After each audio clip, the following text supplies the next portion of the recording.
Eli's last hurrah. Who are you talking about? You brought in a new defensive coordinator. You have a new head coach. You've got a new running back. You have offensive linemen who've never played with each other. And you want to talk about win now? On what planet do you live on? Not even just a new running back. And I get Saquon Barkley's super talented. I had 3 years of him at Penn State. Yeah, a rookie running back. He's a rookie. Like, I never have high expectations for rookies. God damn it. It was only a solo. You still have 2 Yeah, I know. But, like, high expectations for rookies is like... I don't even know what to compare it to. There's literally 7 times that Saquon Barkley has played in an NFL game. Yeah, no. Just 7. Yeah, and he is looking good as of right now, as it currently stands. So, yeah, I mean, I'm not, again, my expectations are not that high. That being said, I'm not as pessimistic as the chicken little New York radio host would have you believe right now. Yeah, the season shouldn't have been expected to be that great. The fact that you thought it was, you clearly don't know what the hell you're talking about, and I don't know why I can't get hired. So, like, I listen to Han Humpty with Rothenberg all the time, and you would not believe the number of people who would call in and be like, "Nah, man, the Giants are making play. They're at least 11-5." No, what? You need to temper expectations, and I'm not overwhelmingly surprised, because the thing is, if you really think about it right now, 2 different field goals that are the difference over 50 yards, 55 yards, both of them. Almost 65. Almost. Yeah, but that being said, those 2 field goals, if they go the other way and the Giants have a different play go the other way, you're talking about a team that could theoretically be 3-3. So that would have been acceptable right now, in my opinion. Actually, it would have been competing in the goddamn NFC East. The Giants are still in the NFC East. I understand that, but... They're only 3 games out with 9 games to go. That leads to a good segue. Do you want to talk about your team and your shit coach? Fucking A, I do. All right. So the Cowboys... That's where the problem is on that team. Uh-huh. Yeah. You were right. When you kept saying, no, they keep playing for the field goal, when they dunked it, I was like... Yeah, well, that's what you get for playing for the field goal. Yeah, so the Cowboys have a really big issue, and no matter how hard you try to ignore it, it just claps at you right in your fucking face. Jason Garrett is a fucking bum. How he ever won Coach of the Year blows my fucking mind. All right, the Cowboys under Jason Garrett have played what I'm going to call pansy football. You have a head coach who's so content trying to kick a game-tying field goal with a rookie fucking kicker that he left 30 valuable seconds on the board with a timeout and opted to not even try for a touchdown. Despite the fact that Cole Beasley... Listening to Tony Romo just say like 14 things that they could do better while in the same position watching the same game as Jason Garrett, and Jason Garrett's just watching time tick down and doing nothing. Seriously, and like, on that drive, you hit Cole Beasley for 2 huge fucking plays. All right, why do you not try and hit Cole Beasley or Ezekiel Elliott on the fucking sideline 3 or 4 times? You have 30 seconds and a timeout. Why? Way to not play for the win at all. Exactly. What kind of loser mentality is that? All right. Now, I know, Tony, Tony, you're not a big fan of Dak Prescott. I'm not a huge fan. But he didn't play horribly. Yeah, he fucked up with the fumble and the almost interception. But those are parts of the game. That's in-game action. Shit happens. Tom Brady throws interceptions. Tom Brady fumbles. Tom Brady doesn't catch a ball. Drew Brees throws interceptions. Drew Brees fumbles. It fucking happens.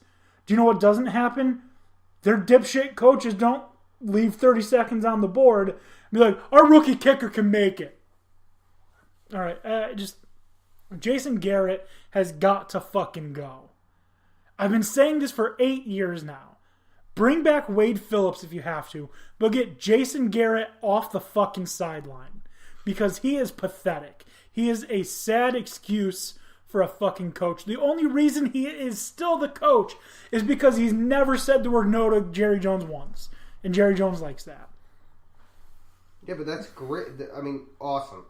I'm happy that Jerry Jones likes that. But at a certain point, what do you like more? Do you like a coach that agrees with everything you want, or do you like a guy who wins fucking football games? Exactly. I'd be more interested in a guy who takes risks, even if we lose the game, than someone who's going to just hope we can be in it at the end. Do you know when you play for a game-tying field goal? When you have 7 seconds left and a timeout, and you need to get 2 or 3 yards and in the center of the field to give your kicker a chance. Not when you have 30 seconds and 35 yards to go. Right, but I mean, like someone like Vrabel who went for the 2-point conversion to go for the win in London. All right, maybe you don't get it. You could have kicked a field goal, you could have tied, but you know what? Let's try and go for the win. Yeah. The Titans aren't exactly in the midst of anything right now. I mean, they've got a hell of a defense, but their offense has problems all over the place. And if you get a chance to win, especially in London of all places, you might as well win and get the hell out of here. Exactly. Or lose, or we can get the hell out of here. Exactly. This place is miserable. It's cold. It's wet. They're waiting for all these people are here for a soccer game, and they're confused. Yeah, and like I'm sick of hearing about this. Oh, Dak doesn't have anyone to throw to, or Dak can't. Well, really? Because they seem to be doing just fine. You know, throwing to Beasley on that last drive. Is the fucking coach doesn't know what he's doing. Do you know how many times, like after Mayer had missed that kick, he was walking off the field taking his helmet off, and I don't remember who it was. I think it was DeMarcus Lawrence. Went over to him, said, you could see him mouth it, it's okay, it's not your fault. And then he tweeted a bunch of angry faces. Like, what the fuck are you doing, Jason Garrett? I don't think he knows what he's doing. I'm going to be completely honest. I don't either. He's swinging it. And we also have traded a first-round pick for Raiders wide receiver Amari Cooper. A lot of people have been criticizing this move, including you, Dan O'Shea. I don't love the trade necessarily, but I don't think it's as bad as everyone else seems to. And here's why. Amari Cooper, he's only 24 years old. So that's very young in terms of wide receivers. If he was a running back, I'd be a little disappointed. But wide receiver, 24, he's young. He's had multiple 1,000-yard seasons. In his first 3 years, he went to the Pro Bowl 2 of those years. The biggest point that I'm making, at 24 years old, you're basically a redshirt senior who just got drafted. So, a first-round draft for a redshirt wide receiver who was a first-round talent 3 years ago, I don't think it's that bad of a pick. Or His that bad of a trade. production decline makes it seem like a first-round pick is kind of reaching. I would have expected more of a second or third round personally in his scenario. There's no way they actually had to spend a first round pick, which is why I criticized the move. Yes, Dallas needs a receiver, so it's not an unreasonable thing for them to acquire. But a first round pick is just craziness. No one else was going to offer the Raiders a first round pick for Amari Cooper. The reason is because you can't really teach hands, and he's got a case of the dropsies. Sometimes he has big games, and he's got all the tools except for the hands. But that's such a huge component of being a wide receiver that it severely limits his market. But I don't know that he can't get that back, because he did have hands in his first 2 seasons, and he has recently developed this. But I don't know if it's so much that being developed, if it's not the coverages have shifted on him. Because since after the first 2 years of 1,000 yards Pro Bowl seasons, you're seeing teams selling out on the Raiders, against the Raiders, to, okay, throw it anywhere else. Look at Crabtree's stat line. Look at how good Jordy Nelson's been this year. Yeah. It's because teams are like, okay, you can throw it, but it's not going to Amari Cooper. Yeah. So I personally don't have too much of an issue. Also, plus Dax can move. He can scramble, and if that's the case, Amari Cooper may be able to slide behind somebody and then catch it somewhere outfield. Yeah, I mean, he's a big guy. Yeah. the other Alabama's closer to Texas. Yeah. The other thing that I don't that really doesn't bother me outside of Ed Oliver and Nick Bosa, I'm not in love with anyone in this draft. Not anywhere that the Cowboys need to spend a pick. No, and I think that's part of the reason that you see. I mean, both of the rookies actually in the Raiders, both rookie tackles look impressive. They're actually doing a pretty good job. And I think the reason you're seeing that this load up on first round picks is because he wants to shore up an entire offensive line that he knows he's going to have for a while. And if it is Carr, he's got Carr protected. No, he wants his own quarterback. Carr's gone. I don't know. After seeing what's going on, I'm a firm believer Carr is a Jacksonville Jaguar. But the thing is with Carr is the only one in that situation that's already paid for. Mm-hmm. Yeah. So you'd have to find a team willing to take that contract, which could prove difficult. Jacksonville. Yeah, I don't want Bortles.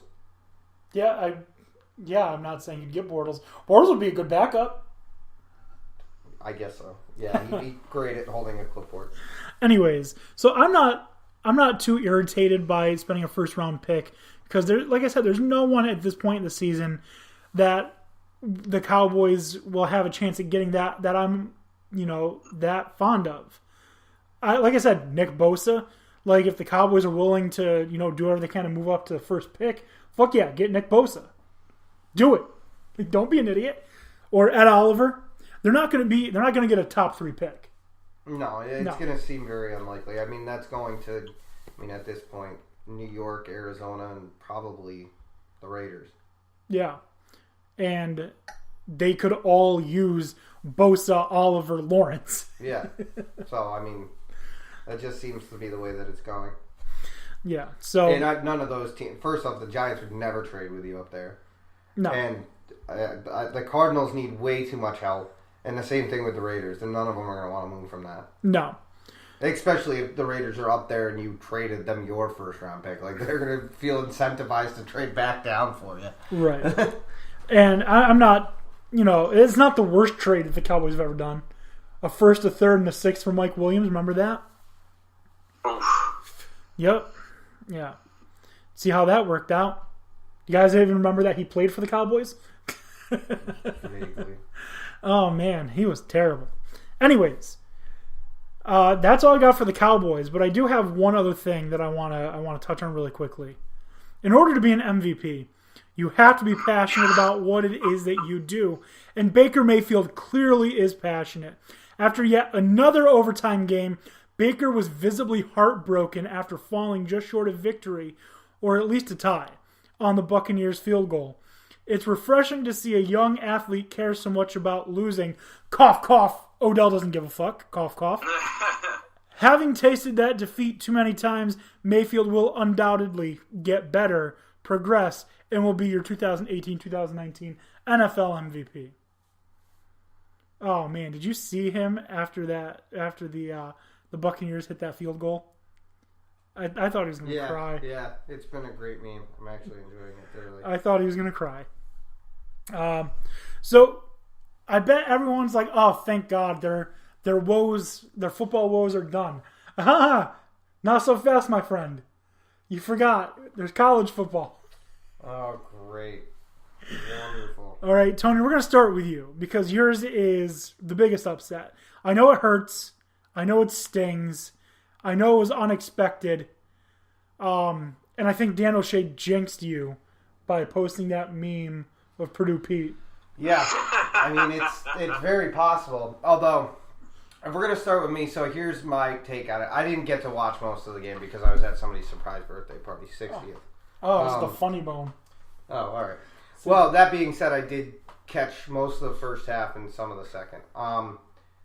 This is exactly what was going to happen if you kept doing this. You had 2 tough games against opponents that you had to come back and win. And again, my worry was the fact that you were going to start feeling yourself. And you were going to start thinking that you were a pretty solid team. And it almost happened against Minnesota. You had difficulty against Indiana. And those were at home. You went on the road, and it became an issue. And you didn't show up for the first half. They had the lead going into half.